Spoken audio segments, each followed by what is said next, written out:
Ma'asyiral muslimina rahimakumullah. Baru saja saya tersentuh. Di mana saja banyak yang menyentuh untuk saya pribadi. Apakah dasarnya hubul waton itu ada dasar? Biasanya zaman sekarang itu walaupun tidak semua suka ngomong dengan mudahnya. Ada dalilnya enggak? Ada ayatnya enggak? Orang yang bertanya begitu saja belum tentu dia bahasa Arab itu paham atau kagak. Apalagi kita tahu nahunya, mantiknya, bayan, ma'ani, balaghahnya. Apalagi yang terkait dengan asbabun nuzul. Kalau hadits asbabul wurudnya. Wallahu a'lam asal ada dalilnya enggak. Ulama-ulama kita tidak sebodoh itu. Saya cerita sedikit. Supaya kita ini tidak melupakan sejarah.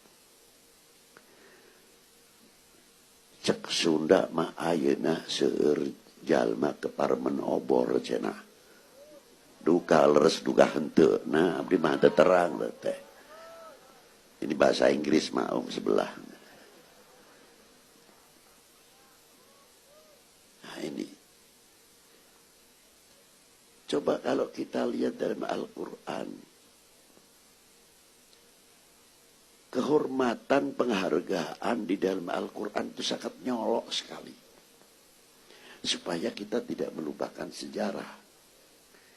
Ada surat Hud, surat Ibrahim, surat Yusuf, yang perempuan surat Maryam, yang para waliullah, para ulama suratul Kahfi. Diangkat nama-namanya. Luar biasa. Dihargai. Di dalam Al-Quran juga ada maulud. Satu mauludnya Nabi Musa. Ketika beliau dilahirkan, sebelumnya ini sudah Fir'aun, sudah mimpi takut kalau kerajaannya akan runtuh oleh seseorang. Maka dia bertanya kepada dukun-dukunnya pada waktu itu, betul tidak takbir ru'yah kita mimpi ini apa?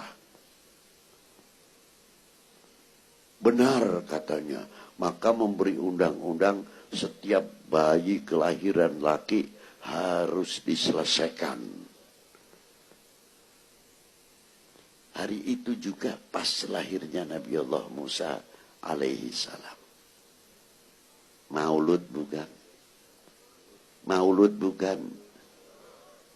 Katanya maulud tidak ada dalam Quran. Maulud Nabi Musa. Akhirnya dihanyutkan oleh ibunya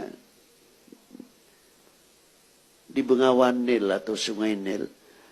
Ajibnya subhanallah, justru kotak yang berisi bayi itu larinya di mana pusat kerajaan Fir'aun itu sendiri yang menerima Siti Asia, seorang waliyah.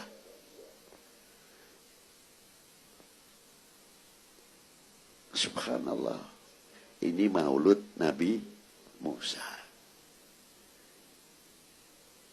Nah, maulud Nabi Zakaria, Nabi Yahya. Ingin mempunyai keturunan selaku untuk meneruskan regenerasi. Disuruh puasa oleh Allah Ta'ala 3 hari. Maka hamillah istrinya. Melahirkan seorang anak. Diberi nama Yahya. Ya Yahya khudil kitabil quwwah. Maulud Nabi Yahya. Nabi Isa, Siti Maryam. Diterangkan bagaimana asal usul. Didatangi oleh malaikat Jibril. Ya satu tidak heran.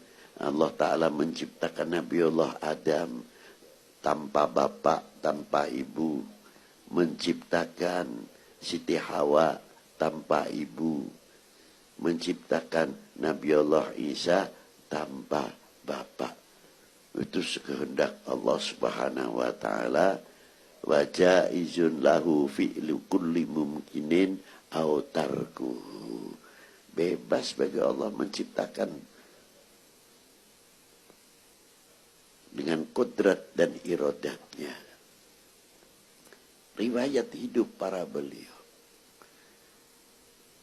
Satu sisi menceritakan bagaimana Fir'aun, bagaimana Haman, dan lain sebagainya. Satu lagi menciptakan Nabi Allah Adam alaihissalam dan Siti Hawa.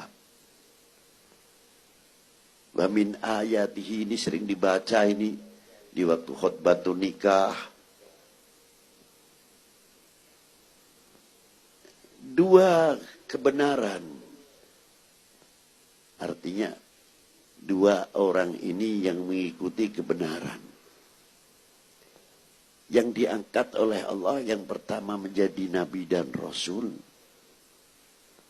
Yang akan menjadi khalifah di bumi. Anehnya, wa idh qala rabbuka lil malaikati inni qala rabbuka lil malaikati inni ja'ilun fil ardi khalifah.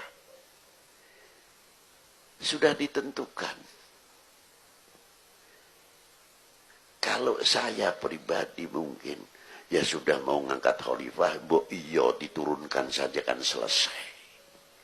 Mengapa harus mengalami cobaan buah khuldi, godaan setan, dan lain sebagainya sehingga diturunkan ke bumi ini? Karena itu pendidikan untuk calon khalifah tidak semudah.